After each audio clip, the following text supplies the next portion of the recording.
Ahí ya está grabando. Listo, gracias. Bueno, no me acordé porque los compas que no pueden asistir, entonces después no lo ven.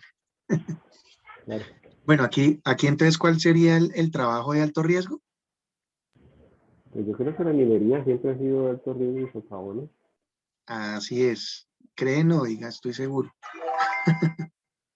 Sí. Listo. ¿Qué más? Sigue tirando la rueda, a ver.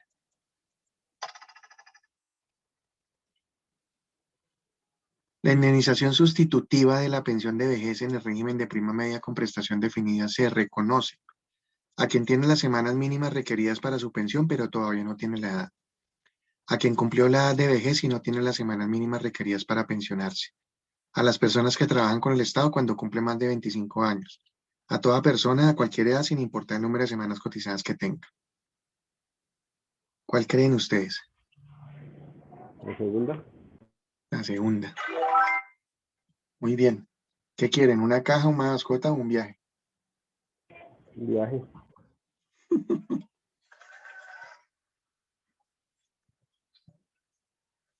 Muy bien.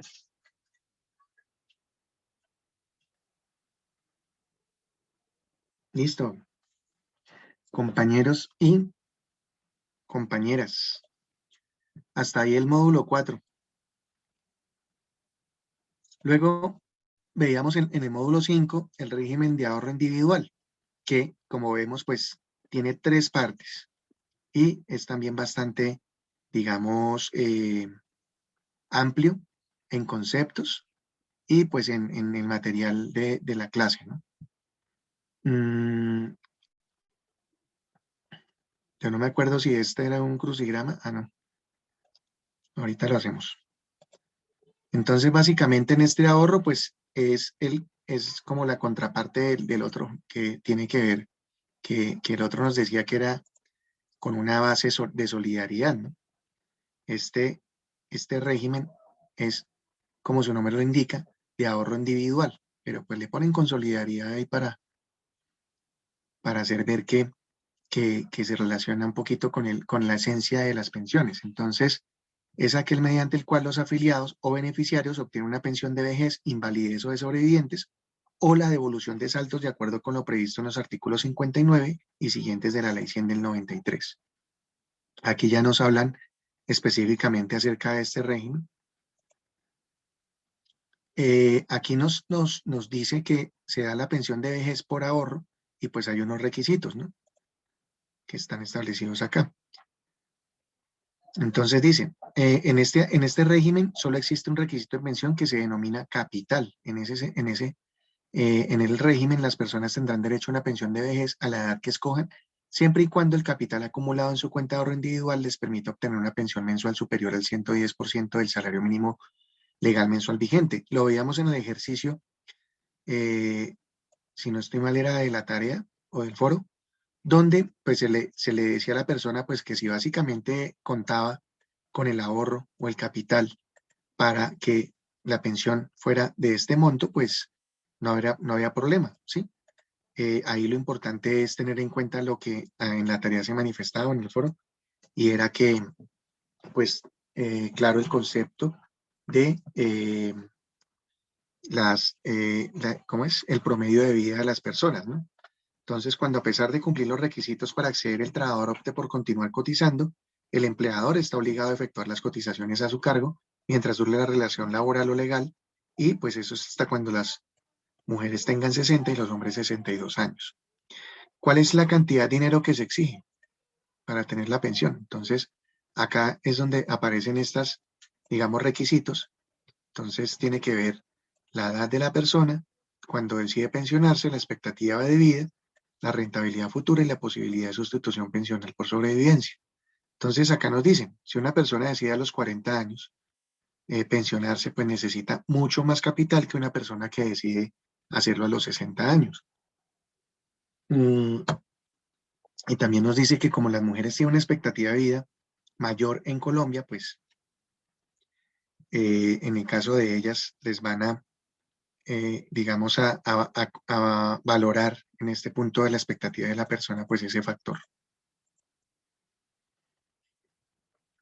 Aquí está el tema del bono pensional. Entonces dice que los tiempos laborados o cotizados con anterioridad a la afiliación de la persona a la administradora del RAIS se trasladan a esta a través de un bono pensional, que es un título valor. En el caso del RAIS, los bonos que se reconocen son bonos tipo A. Para obtener este derecho, la persona debió cotizar en el régimen de prima media o laborar por lo menos 150 semanas, lo cual equivale a 3 años. Entonces, a través de este bono, Colpensiones o la entidad pública para la cual prestó el servicio se compromete a pagarle al RAIS el dinero equivalente al tiempo de cotización o de servicios. Como los bonos están expresados en una cifra líquida de dinero en pesos colombianos, su valor se suma al capital ahorrado en la respectiva cuenta de ahorros dentro del RAIS. Entonces, los bonos operan como un cheque posfechado, ya que se hace efectivo cuando la persona lo redime, y redimir el bono es incorporar su valor líquido en la cuenta de ahorro individual. Y acá nos especifican pues que se puede dar de dos maneras, de una forma normal o anticipada. Normal cuando se cumple los hombres 62 y las mujeres 60 años, y anticipada cuando se trate de bonos pensionales expedidos por la Nación. Estos podrán ser negociados en el mercado de valores y su negociación efectiva permitirá incorporar su valor a la cuenta individual. Bueno, acá también hablaron del monto de la pensión. Entonces, básicamente es el valor final que recibe la persona cuando se pensiona. En el monto de la pensión, pues depende del capital acumulado y los cálculos que se realizan, ¿sí? Con base en la vida probable y los beneficiarios de la pensión. No aplica la fórmula de liquidación de pensión contenida en el artículo 34, y por la misma razón, pues no se tiene en cuenta la noción de ingreso base de liquidación. ¿Alguno de los presentes ha hecho el cambio ha hecho el proceso de cambiarse de un régimen de estos privados a Colpensiones?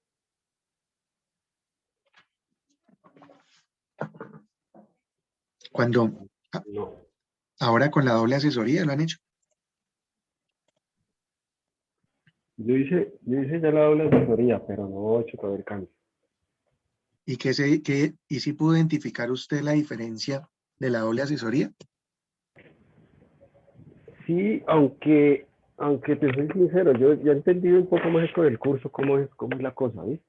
Sí. Porque con la doble asesoría, pues, me dan como, pues, algo muy, es detallado, pero como que uno queda como que en las mismas, porque si uno no conoce pues bien el tema.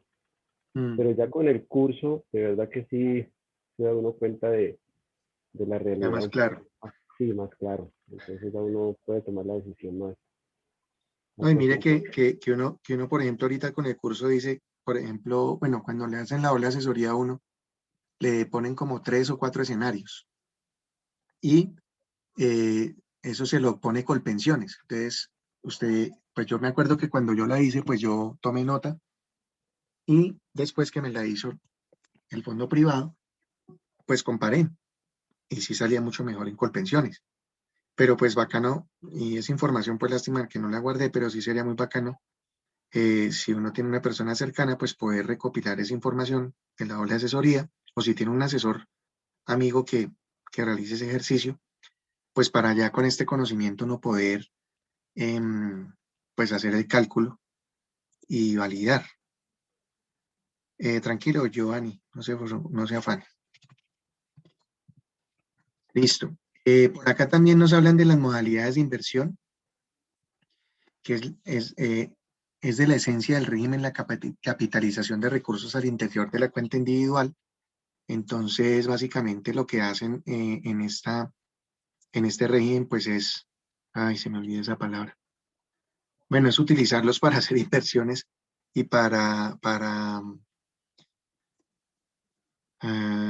siempre tengo esa palabra en la boca y se me olvida.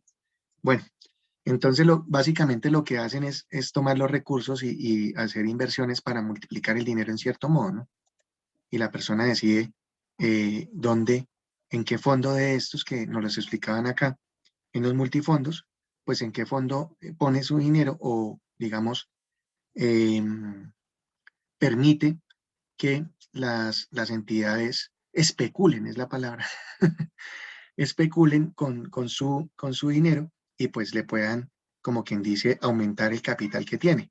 Entonces acá nos hablaban del fondo conservador, del fondo moderado y también nos hablaban del fondo de mayor riesgo, que también pues tiene que ver, o para que uno pueda hacer parte de uno de estos fondos, pues también le convalidan la edad y principalmente la edad, es como uno de los principales, eh, digamos, requisitos para, como quien dice, jugar en cierto modo a poner, a arriesgar su capital, digámoslo así, porque lo que entra a jugar es en juego la especulación, ¿no? Entonces acá hay unas reglas y acá nos las manifestaban. Eh, cuando las mujeres son menores de 42 años y los hombres menores de 47, el 100% del capital se asigna al fondo de mayor riesgo. Y así lo van anexando o catalogando o clasificando de acuerdo a la edad para poder mover este dinero. Luego habla de la garantía de la pensión mínima, que las personas que a los 62 años de edad, si son hombres o 57 y son mujeres, no hayan alcanzado a reunir el capital suficiente eh, para pagar la pensión equivalente al 110% del salario mínimo y hubiesen cotizado por lo menos 1.150 semanas, tendrán derecho a que el gobierno nacional, en desarrollo del principio de solidaridad, les complete la parte que haga falta para obtener dicha pensión.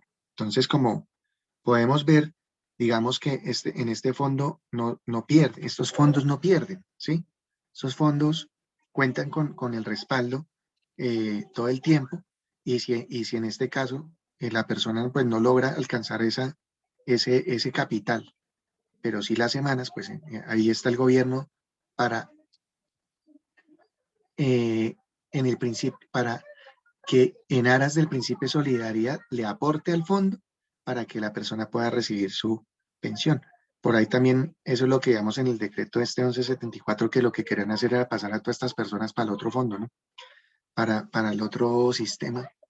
Y de esta forma, pues, evitar que estos fondos tengan que lidiar con los que no alcanzaron al capital, ¿sí?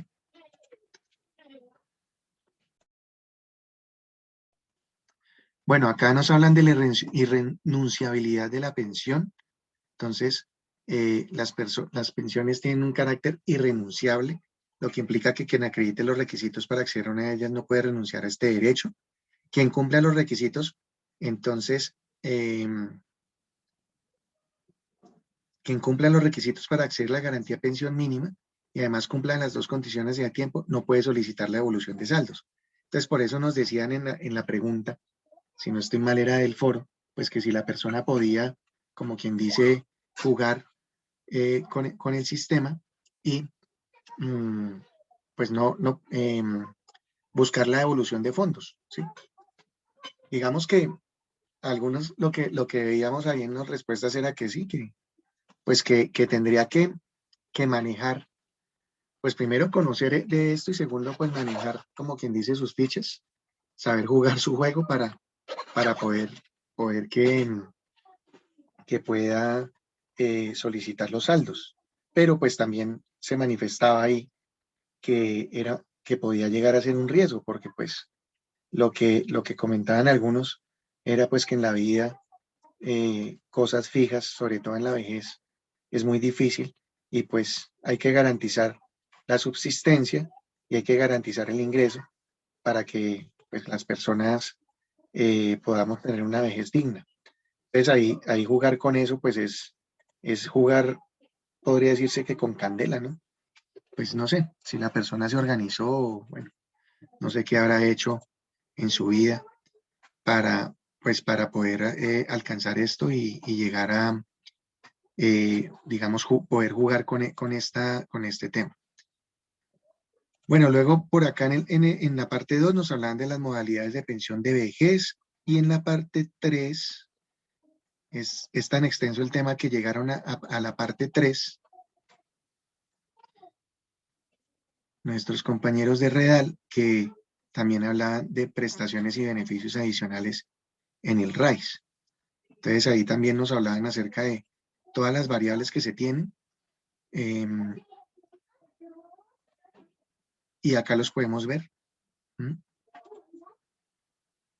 La pensión familiar también está incluida ahí. la mesada adicional a la pensión, la devolución de saldos,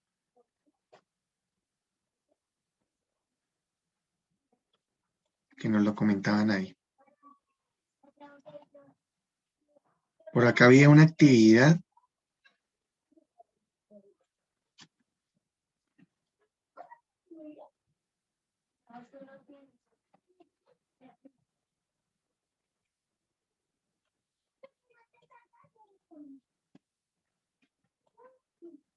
Vamos a ver, se trata de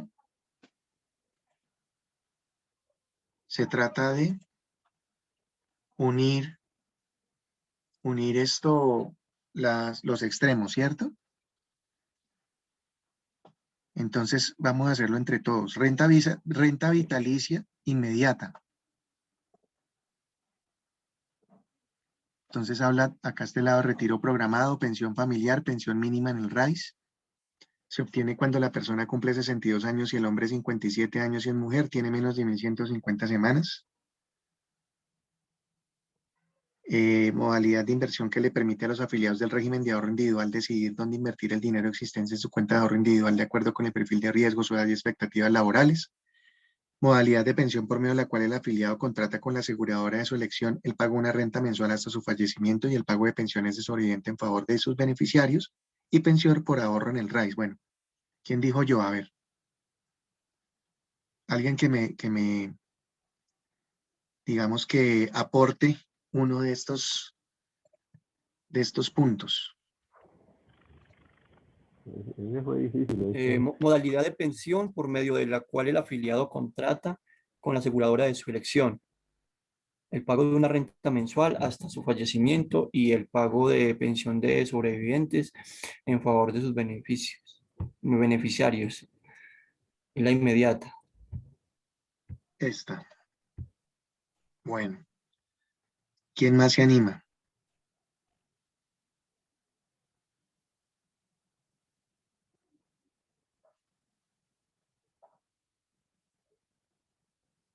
Yo digo que esta segunda es con pensión mínima en el RAIS. Pensión mínima en el RAIS se obtiene por acumulación de capital, ahorro, intereses, bono pensional si lo hay. ¿Qué opinan? Sí. Y no era. ¿Sigue? Ah, más bien retiro programado. ¿Tampoco? No, se llama. Entonces pensión. Esa era, sí. Pensión por ahorro en el RAIS se obtiene por acumulación de capital, ahorro, intereses, bono pensional si lo hay. El retiro programa. Ah, mire, pues esta es pensión familiar. Pensión familiar. Pensión familiar se obtiene por el esfuerzo conjunto de los cónyuges o compañeros permanentes, bien porque entre ambos reúnan el capital que se necesita o bien porque cumplan con las condiciones de la garantía de pensión mínima. Perfecto. La devolución de saldos se obtiene cuando la persona cumple 62 años, si es hombre, 57 si es mujer, tiene menos de 1.150 semanas cotizadas y no alcanza el capital suficiente en su cuenta. Perfecto. Bueno, retiro programado. Esa es la siguiente, modalidad de pensión en la cual el afiliado se obtiene su pensión de la administradora del RAIS con cargo al dinero existente en su cuenta individual de ahorro. Listo. Pensión mínima en el RAIS. Se obtiene cuando la persona cumple 62 años si es hombre o 57 si es mujer, cuenta con 1.150 semanas cotizadas y no tiene capital suficiente en su cuenta. Y el de multifondos. Ah, me cerró.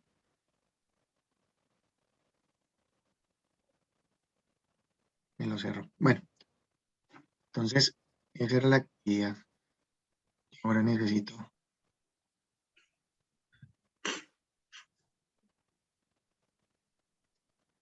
Listo, bueno. Vamos a seguir con la siguiente para que podamos terminar la jornada que tiene que ver con la pensión de invalidez.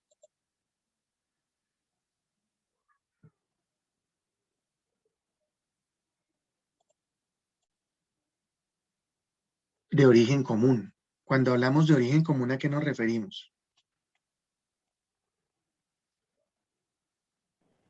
Que la que invalidez no es corresponde, por tema laboral.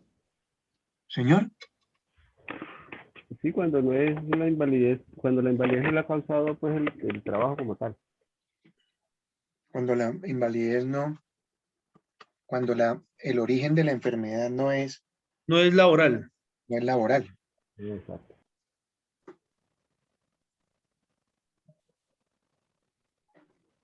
Listo. A mí me gusta este procedimiento que dan acá, pues es cortico, sencillo y claro. Y acá nos hablan de la primera oportunidad que corresponde a las entidades administradoras del Sistema Integral de Salud. Bueno, digamos que aquí, cuando se llega a este punto, hay que tener en cuenta que ya se ha pasado por un punto anterior o por un proceso anterior.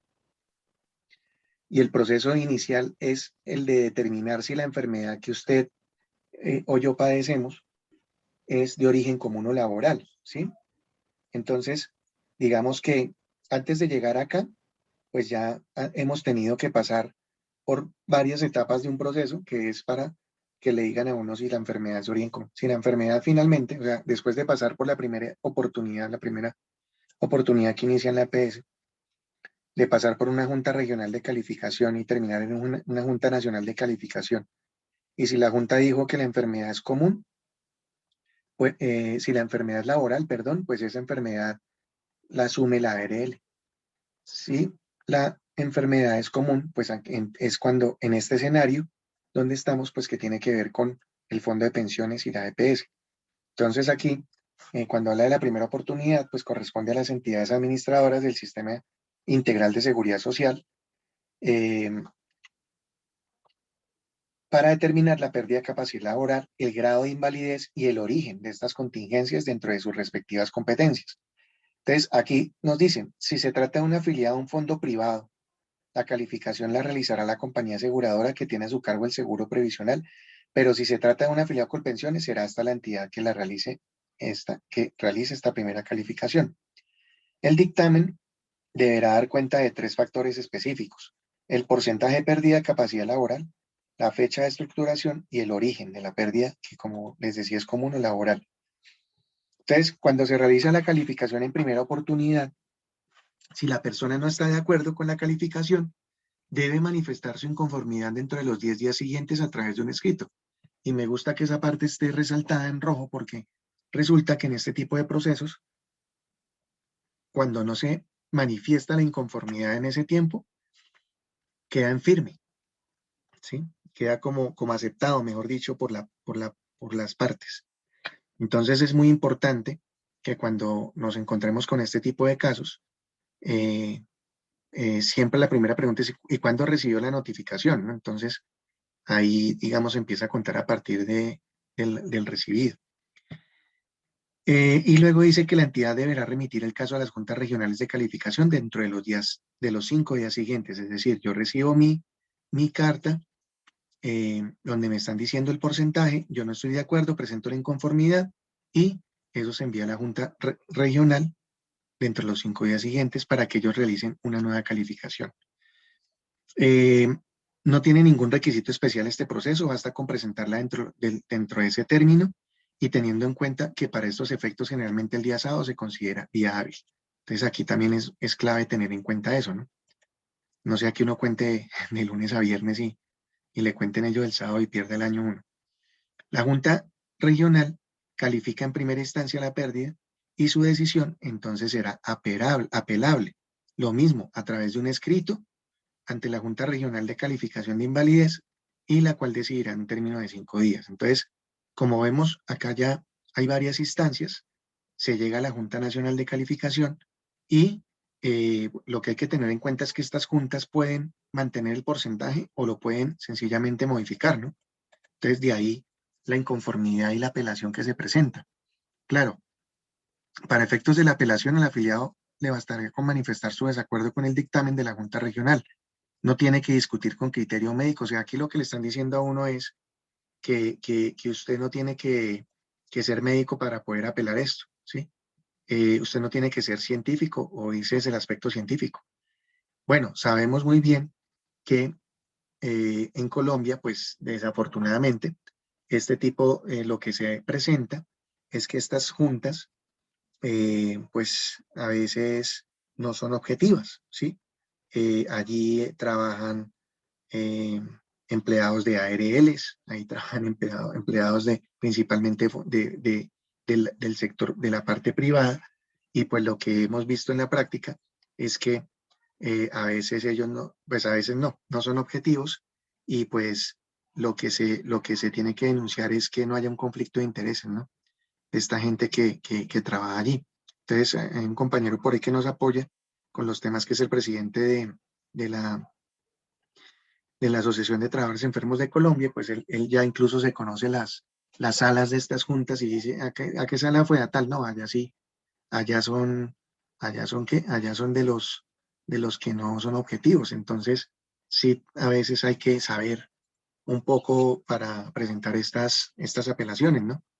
Y saberse defender también en las citas, porque a veces llega la gente a estas citas con los médicos y resulta que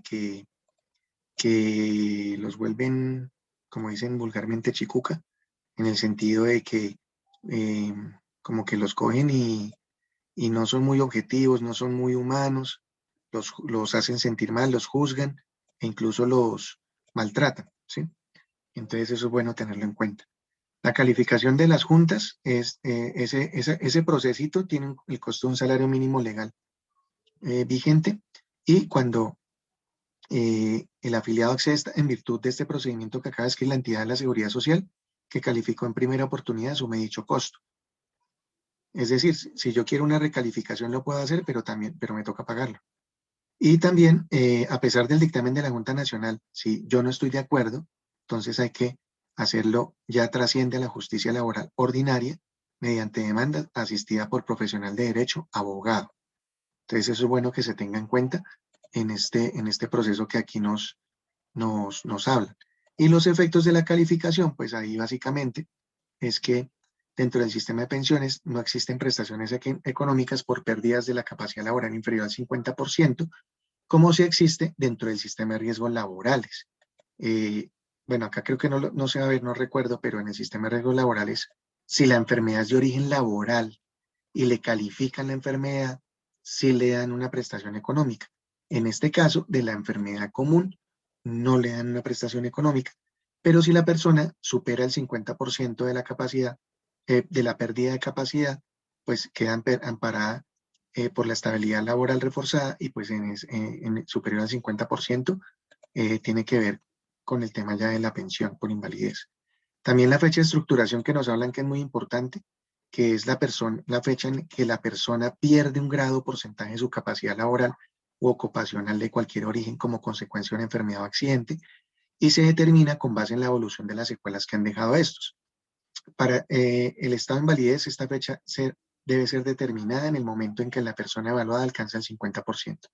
Entonces es importante estos criterios, estos conceptos, y pues lo que, no sé si yo les mencionaba, la importancia de que uno pues tenga muy en cuenta cuando está experimentando o tiene síntomas o signos de una enfermedad, pues ser muy juicioso, ir al médico, manifestar que principalmente si es producida por el trabajo, pues que lo manifieste allá para que quede todo el registro.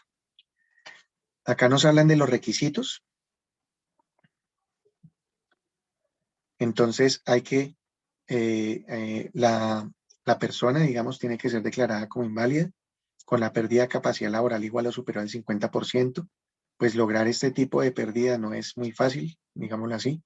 Es complicado en el sentido de que pues tiene uno que estar muy jodido, qué pena decirlo así, para que le den esa pérdida de capacidad. Que la persona también tenga 50 semanas cotizadas en los 3 años anteriores a la fecha de estructuración de la enfermedad, al hecho causante. Entonces también hay que tener en cuenta eso. El requisito de densidad o número de semanas cotizadas tiene 2 excepciones en la ley, que tiene que ver con la edad, menores de 20 años, ¿sí? Y cuando la afiliada haya cotizado por lo menos el 75% de las semanas mínimas requeridas para acceder a la pensión de vejez. Solo se requerirá que haya cotizado 25 semanas en los últimos 3 años. Aquí también mencionan un seguro previsional que se da en el RAI. Entonces, ellos deben contratar un seguro. ¿Por qué las AFP contratan un seguro? Pues ellos contratan un seguro para este tipo de, o sea, vuelve y uno dice, ¿no? Esta gente no pierde porque ellos tienen ahí el respaldo del seguro y el seguro es el que responde, como quien dice. Y también la mora el empleador. Si el empleador no paga, asume, ¿sí? Asume todo el proceso. Bueno, aquí también es donde de pronto uno empieza a ver que digamos, este proceso, pues, no es que sea tan, digámoslo, yo lo veo así, ¿no? No sé si ustedes me dirán, me debatirán, pero pues en realidad no es buen negocio estar uno enfermo o inválido, ¿sí? Porque en cuanto al aspecto económico, porque miren los porcentajes que dan, ¿sí?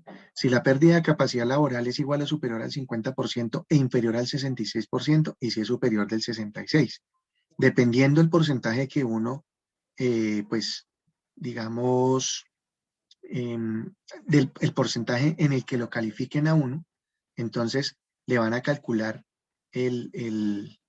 digamos, lo que va a recibir de salario.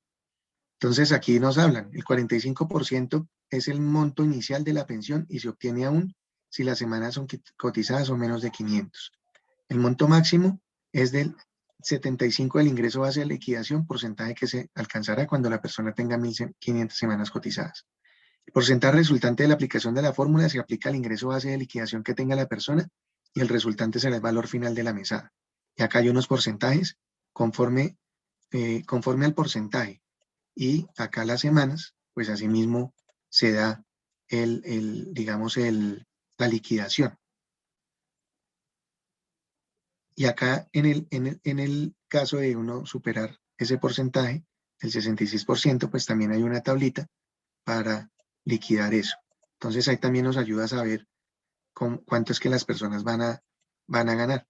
Digamos, les van a pagar. Yo conozco el caso de una compañera de Bancolombia que pues ella estaba muy preocupada porque pues le iba a llegar menos de un salario mínimo legal vigente. Entonces creo que es claro que eso no va a pasar, ¿sí? Porque según lo que nos han enseñado acá, pues una persona no puede estar con menos de lo que se denomina como ese mínimo vital, que es el salario mínimo. Carlos, qué pena y lo interrumpo. También, pues, tenemos como un caso donde alguien llegó ya a la edad, tiene las semanas, pero no ha salido todavía de laborar, sino que continúa laborando. Será por este caso, lo que usted me dice, en donde la pensión, pues, tiene un porcentaje y va a ser inferior a lo que está recibiendo en este momento como trabajador. Espera. ¿Cómo es que la persona está trabajando todavía Sí, y lo calificaron por invalidez? ahí sí me corchó, no sé. Ah, Yo sé que creo la que persona ya está pensionada hace como 3 años, pero no ha querido negociar pues con la entidad y continúa ahí trabajando. ya. ¿Y es sindicalista o no? Sí, es por tema de fuero pues que continúa pues creo ejerciendo todavía y continúa ahí trabajando Lo que porque pasa al es, momento de salir pensionado entonces el porcentaje de pensión va a ser menor a lo que ya está recibiendo en este momento. claro, es que digamos que ahí lo que también uno aprende acá es que hay un momento, digamos, de la vida en que uno también, pues, cuando tiene un trabajo estable, ¿no? Porque si no, pues, pero pues en la posibilidad de uno organizarse a futuro, pues hay que empezar como a sanear deudas, a controlar los gastos y a proyectar que se va a pensionar para que precisamente cuando llegue el momento, pues uno no se ve afectado en el ingreso y pues termine perjudicado. Y pues lo que suele pasar es que a veces algunos dirigentes o que tienen fuero sindical, no, digamos que no hacen el proceso. Y el deber ser ahí es pues es que el banco pues haga el proceso para el despido con justa causa, pero para despedirlo tiene que ir a pedirle permiso primero a un juez. Entonces, por ejemplo, en el caso del GNB Sudameris, como que o les da pereza o no les gusta meterse en esos procesos o no sé, o evitan problemas con el sindicato, pero Sí. en el caso, incluso ahí en Recursos Humanos nos decía, oye, es que tengo ahí unos dirigentes de ustedes ya pensionados, ¿será que pueden decirles que inicien el proceso? Pero pues habrá el banco que diga, no, yo sí le levanto el fuero y lo despido porque pues tiene toda la justificación, ¿no? Entonces, Sí, sí suele pasar, pues puede pasar, ¿sí? Que pase eso. Bueno, ya. aquí habla de la recuperación de la invalidez, que es un estado permanente de la persona. ¿Qué se entiende por recuperación?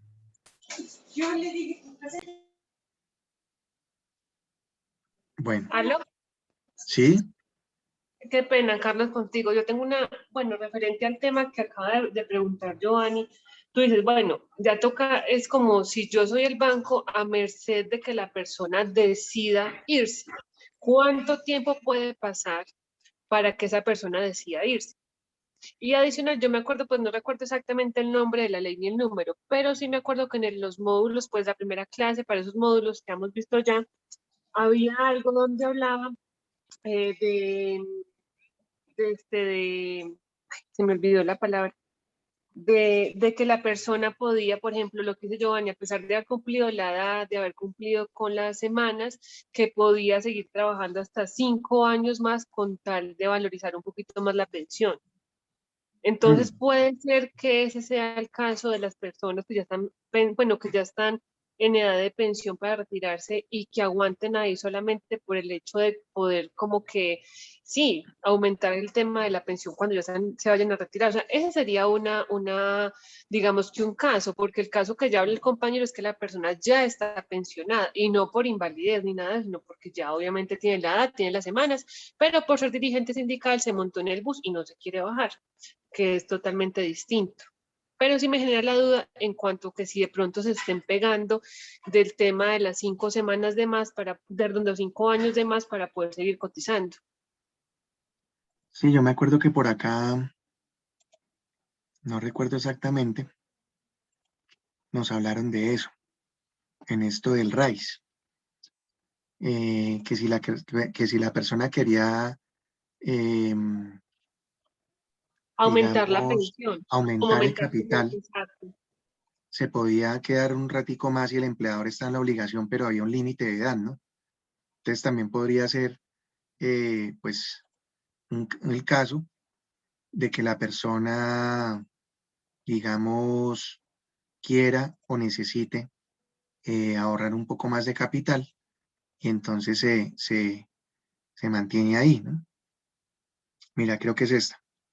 Cuando a pesar de cumplir los requisitos para acceder a la pensión, el trabajador opte por continuar cotizando, el empleador estará obligado a efectuar las cotizaciones a su cargo mientras dure la relación laboral legal o reglamentaria y hasta la fecha en la cual el trabajador cumpla 60 años si es mujer y 62 años de edad si es hombre. Entonces sí podría pasar, pues si la persona está en este fondo, pues de pronto está esperando a cumplir esa edad, 60 o 62 años. Pero eso es siempre y cuando, a pesar de tener las condiciones, no se haya pensionado aún. Pero en este caso estamos hablando ya de una persona pensionada. Ah, no, si está pensionada, si es que la empresa no sabe uno por qué no actúa, ¿no? O sea, no, lo que yo te digo, no.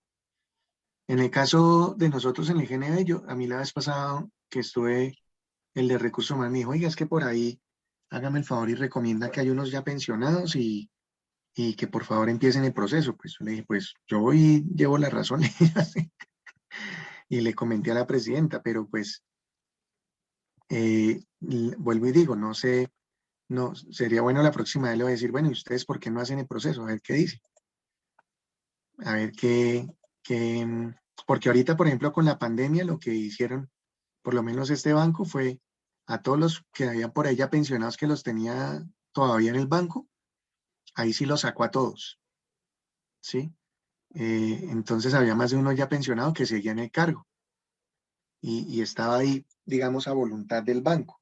Pero ya con la pandemia, chao. Les dijeron que adiós. Y pues lo que decía el banco era que los dejaba ahí como para ajustar, para que ajustaran precisamente las deudas y todo eso para, pues por lo que se les baja el ingreso. Pero pues uno no entiende por qué, pues primero no entiende pues por qué la persona no lo hace y segundo, por qué la empresa no toma las medidas, ¿sí? Ya, ya no sabe uno a qué corresponde. Bueno, Muchísimas gracias. bueno, acá también nos hablaba de que la entidad pues puede revisar cada 3 años pues el estado de la persona. Y aquí surgía una duda en el foro,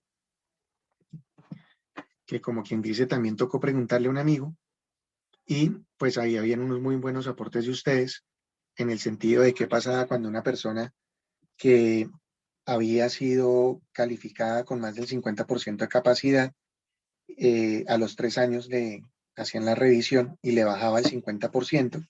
Entonces lo que nos enseñaba es que pierde la pensión y debe ser reintegrado al trabajo. Pero entonces aquí surgen varias dudas, ¿sí? Pues ahí se hablaba de un caso de una empresa que se cerraba. Y pues lo que yo averiguaba también, pues tiene que ver con que existe una máxima jurídica que enseña que nadie está obligado a lo imposible. Entonces, es imposible que una empresa que ya no existe, pues pues reintegra al trabajador al cargo que desempeñaba, porque pues si ya es una empresa que no existe, que se liquidó, entonces el empleador en ese caso no estaría obligado a reintegrar al trabajador. Y pues que es claro, pues que el trabajador pierde, ¿no? También pues, pues creo que el caso también nos pone a pensar en que, bueno, si la empresa no existe o de pronto fue vendida, o de pronto pasa lo que yo por acá había sacado la imagen, pasa lo de la famosa esta circular 049 que sacó el ministerio, donde prácticamente pone una opción de que de que la empresa que no tenga eh, dónde sentar a la persona, o sea, aquí, aquí está esta circular, ¿sí la están viendo? Habla de aspectos a tener en cuenta por el inspector de trabajo para autorizar o negar la terminación del vínculo laboral. O sea, esta circular establece para los que no lo conocen, esta circular la firmó la señora Alicia Arango, y salió cuando ella era ministra. Y básicamente lo que hace es crear un procedimiento para, sobre qué debe hacer el inspector de trabajo cuando una empresa solicita el despido de un trabajador enfermo.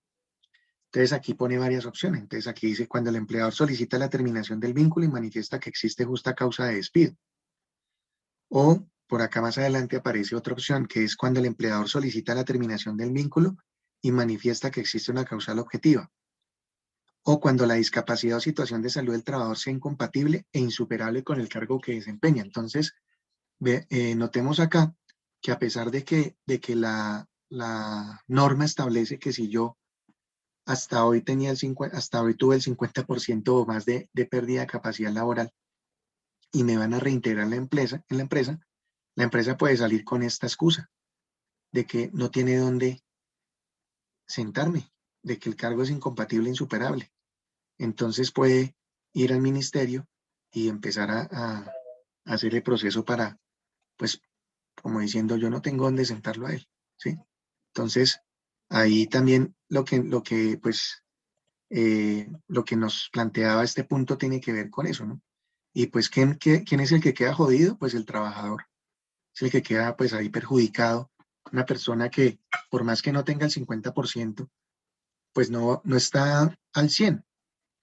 ¿Qué tal está el 49%? O sea, es una persona que está bastante perjudicada, digámoslo así, con una pérdida de capacidad. Y entonces, ¿qué va a hacer? ¿Qué va a hacer si es que la realidad en este país es que a uno no lo contratan estando enfermo? ¿Sí? El papel dice una cosa, pero la realidad dice otra. Y pues acá también nos dice que qué pasa si las secuelas se agravan. Entonces, dice que puede suceder que la agravación o desmejora se evidencien como parte del proceso de revisión que se acaba de enunciar.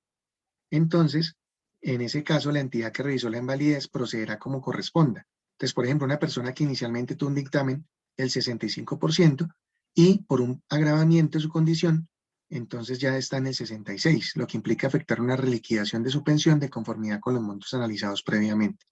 Entonces, eso es importante tenerlo en cuenta, pues porque también hay enfermedades que no mejoran, sino que más bien van empeorando, ¿no?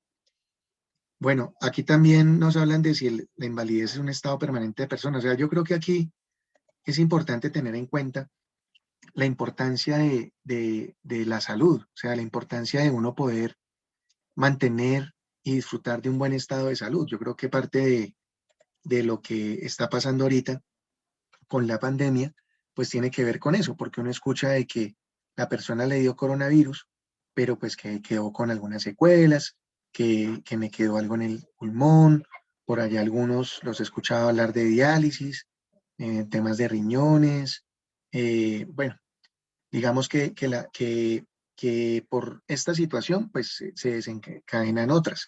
Y pues ahí pues está el factor importante de lo que pues se declaró, digámoslo así, en medio de la pandemia como una enfermedad de origen laboral solamente para un sector específico de la economía, que era el sector salud, y al resto demuéstrelo, como quien dice, porque el hecho de que no, el hecho, digamos, de que mi empresa pues no sea catalogada como una enfermedad directa que llaman, pues ahí me toca entrar a mí a demostrarlo. Entonces, por eso la importancia de lo que yo les decía, de que si nos van a dar un tapabocas, nos tienen que capacitar, de que nosotros seamos garantes de que el protocolo de bioseguridad se cumpla en las empresas, porque todo eso sirve como soporte a la hora de demostrar si es que la enfermedad es de origen común o laboral, ¿sí? Y pues la reflexión principal es que aquí la idea no es estar enfermos, o sea, yo creo que nadie quiere estar enfermo y ni nadie quiere pasar por este tipo de situaciones que en realidad lo que ponen a la persona es en una situación pues muy negativa, ¿sí? Una situación muy difícil y complicada. Entonces, la reflexión aquí es importante. Bueno, bueno, esto es lo que les estaba hablando ahorita.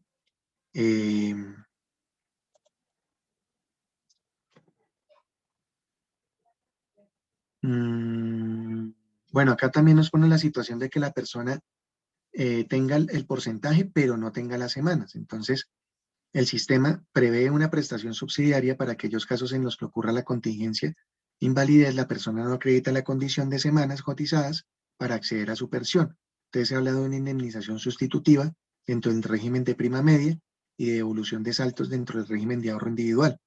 Entonces, ahí el tema ¿cuál es? Pues que yo qué voy a hacer con la plata, ¿sí? O sea, me dan eso y ¿qué? ¿Qué me pongo yo a hacer si tengo una pérdida de capacidad? El ideal aquí, pues obviamente sería poder mantener el ingreso, poder recibir una pensión, así sea el porcentaje que uno reciba, que por lo menos yo cuente con ese ingreso y que pueda por lo menos pues, solventar mi subsistencia, ¿sí? Entonces, lo que vamos viendo hasta el momento, en mi opinión, en este módulo, pues tiene que ver con que el sistema, pues que el ideal acá es que uno tenga un trabajo estable y pueda cotizar al sistema, pero pues sabemos que en la práctica es muy complicado. Vamos a hacer esta actividad repaso a ver cómo nos va. Dice tira el payaso. Uno de los requisitos para acceder a la pensión de invalidez de origen común, tanto en el régimen de prima media como en el RAIS, es que la persona mantenga una pérdida de capacidad laboral igual o superior al 60%. 50%. 50. Muy bien. El monto de la pensión de invalidez de origen común, cuando la pérdida de la capacidad laboral igual o superior al 50% y inferior al 66%, se calcula con base en la tabla del monto 1 al 45%. Monto 2. 45. 45. Monto 1. Monto 2. ¿Monto 1 o monto 2? ¿Cuántos votos por el 1 y cuántos por el 2? Monto 1. Monto 1. Inferior. Monto 1. Vamos. Hagámosle a ver el 1. Monto 1. Bien. Listo, ahí aprendemos, ahí aprendemos. El dictamen de pérdida de la capacidad laboral, documento en el que figura la calificación respectiva, deberá dar cuenta de 3 factores específicos. Origen de la pérdida, común o laboral, fecha de estructuración, semanas cotizadas. Semanas cotizadas, origen de la pérdida común laboral y porcentaje de capacidad. Porcentaje de pérdida de capacidad laboral, fecha de estructuración y origen de la pérdida común laboral. Esa. La tercera. La tercera. Sí, la tercera. Muy bien. El trámite de la revisión, cuando es solicitado por la entidad que paga la pensión, es de obligatorio cumplimiento para el pensionado, pues efectúa el requerimiento de la entidad. Si este no se presenta dentro de los 3 meses. 3 3 meses meses. siguientes, ¿cierto? O 3 meses. impide la nueva calificación, se le suspenderá el pago de la pensión. Entendido que la invalidez es una pérdida de la capacidad laboral igual o superior al 50%. Al 50%. 50. La recuperación de la invalidez implica que dicha pérdida se ubique en un porcentaje inferior al 50%, lo cual es médica. Posible. La última. Una de las condiciones para que la persona reciba la indemnización sustitutiva o devolución de aportes cuando no pueda acceder a la pensión de invalidez es: no tenga las semanas exigidas por la ley para esta pensión, que sea menor de 26 años y que sea mayor de 35 años. No tenga las semanas Tenga exigidas la por semana la ley. exigida por la ley. Muy bien. ¿Qué se ganaron? A ver. ¿Cuál premio quiere? Dinosaurio.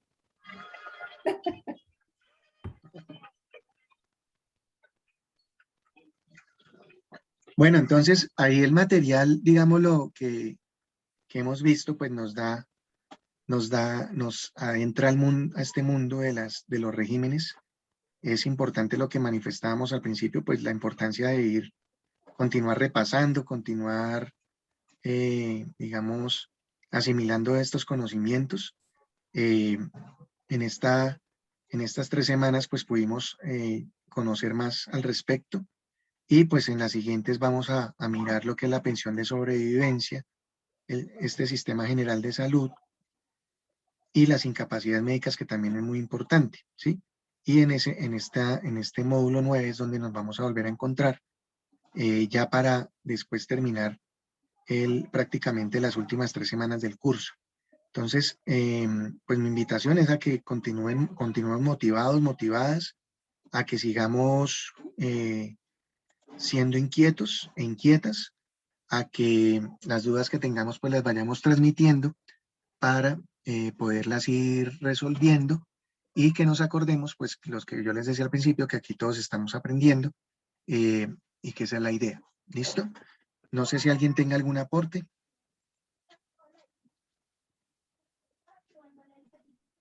No, que muchas gracias por el tema, pues es muy pertinente.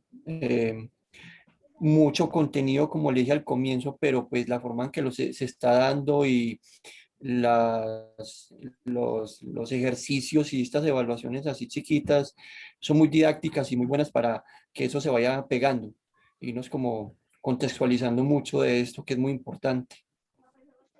Sí, esa es la idea. Esa es la idea, y pues también la idea es que todo esto lo podamos aplicar, ¿no? Para que así es que se aprende, aplicando todo eso. Bueno, pues yo les deseo una buena noche. Espero que les vaya muy bien y que puedan descansar. Traté de hacerlo un poco más rápido porque entiendo que hoy fue un día pesado para todos, entonces que podamos descansar. ¿Listo? Gracias, Carlos. Listo, Muchas gracias. Feliz Muchas noche gracias para y todos. feliz noche para todos. noche. Muchas gracias. Hasta Feliz luego, buenas noche. noches. Bendiciones para todos.